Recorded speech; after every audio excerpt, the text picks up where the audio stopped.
مونږ دا خبره کړې و چې رمضان میاشت کې دوه شیزونه داسې دي چې هغه د نورو میاشتو په نسبت جدا دي. نمبر 1 په هغه کې روزه ده او دویم په هغه کې شل رکعات تراویح وي. دې کې مونږ پرون تفصیل کړی وو. نن دویم نمبر سبق زمونږ دا دی رمضان میں 4 کاموں کی کثرت کا حکم. پر رمضان کې سلور شیزونه داسې دي چې د هغه حکم شوی دی او دویم دا چې نبی له صلوات و سلام په هغه باندې دوام هم اختیار کړی دی. دوام دې ته ویل کیږي چې نبی له صلوات و سلام په دې باندې عمل هم په خپل کړی دی. نو پر رمضان کې دا سلور شیزونه داسې دي چې دا مونږ د روزې سره سره په دې باندې عمل وکړي. انتهایی آسان دی. نمبر 1 خلق اکثر دا تبوز کی چې پر رمضان کې کم ذکر زیات کول پکار دي. نو هغه کې علماء دا لیکلي دي چې پہلا کام کلمه طیبه کی کثرت لا اله الا الله محمد رسول الله. بد دې چې کم دې کثرت زیات کول پکار دي. کدا اولنې 10 ده او کدا دویمه 10 ده او کدا دریمه 10 ده. د اولی کلمې په دې کې څه پکار دي؟ ورد ذکر دا ډیر پکار دی. وی دا هغه وجه دا د دې فائدې لیکلې ده. وی یہ کلمہ اپنے پڑھنے والے کی طرف سے فوراً اللہ تعالی کی بارگاہ میں پہنچ جاتا ہے. وی دا کلمہ چې څوکم وی نو وی دا الله رب العزت بارگاہ ته چې کم دی وی ډایرکټ دا کلمہ لاړې شي. نو نمبر 1 دا چې د الله تعالی په دربار کې د حاضرې یو طریقه دا د چې بنده دې سو وی ډیر زیات د پہلی کلمې ذکر. دویم نمبر کار پدې کې استغفار دے استغفار دے. الله پاک دې کم دې خپل د ګناهونو روان دي کول دې ویل کېږي استغفار. د دې بیا مختلف الفاظ دي. استغفر الله ربي من كل ذنب واتوب الیه.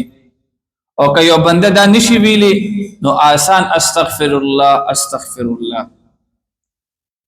اوس کم دې دا دو کارونه اوشول. درې موسلورم پدې کې جنت اور دوزخ دے. بنده وجه کم دے د الله رب العزت نے جنت بطلب کی یا اللہ ما ته جنت را نصیب کا.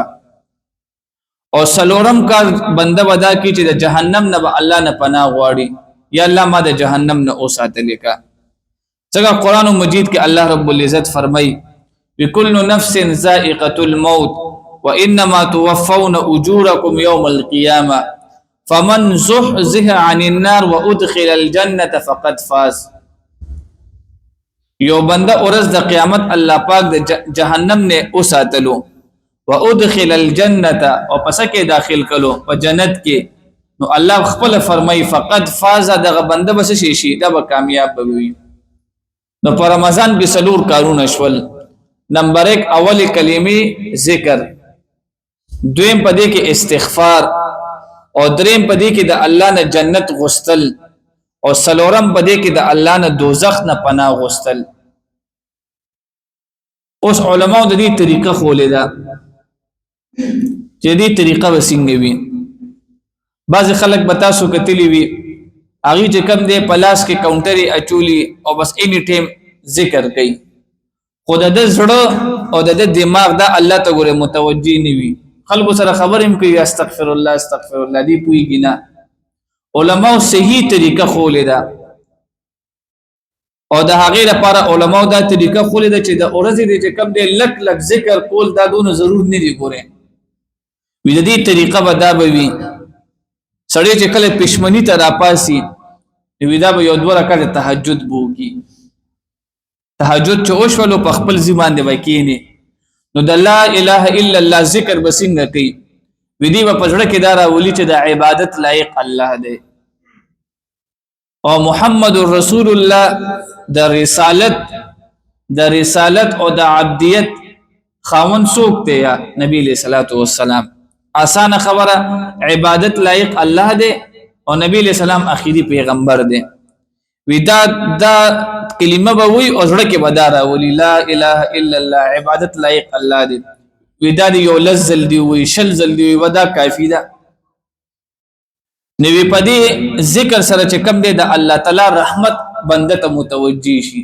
موږ دې کې ویل کنا چې کله د لا اله الا الله سوقوي نو دا ډایرکټ د چا په دربار کې حاضر شي د الله تعالی په دربار کې نو چې کله د الله رب العزت رحمت بندله متوجي شي نو بیا به دې دویم کار څه وکړي استغفر الله نو استغفار به بیا دې داسې وي الله ته خپل ګناهونه خپل اړوان دي کوي الله ګوره خلکو نه مې ګناهونه پټ کړی خو تا کتلی دي فلان کیږي کې به دا ګناه کړي وا فلان کیږي کې به دا ګناه کړي را نو استغفار په دې طریقه باندې او شو نو دی بیا په دریم ځل دا وای چې یا الله ډیر ګناګار يم خود جهنم نه به ساتي او الله ما د خپل فضل سره بسره کې جنت ورا کې نو صحیح طریقه د ذکر د جنت او د جهنم نه د پناه غوښتلو دغه د صحیح ټیم دی الله دې په دې موږ ته د عمل توفیق را نصیب کړي واخر دعوانا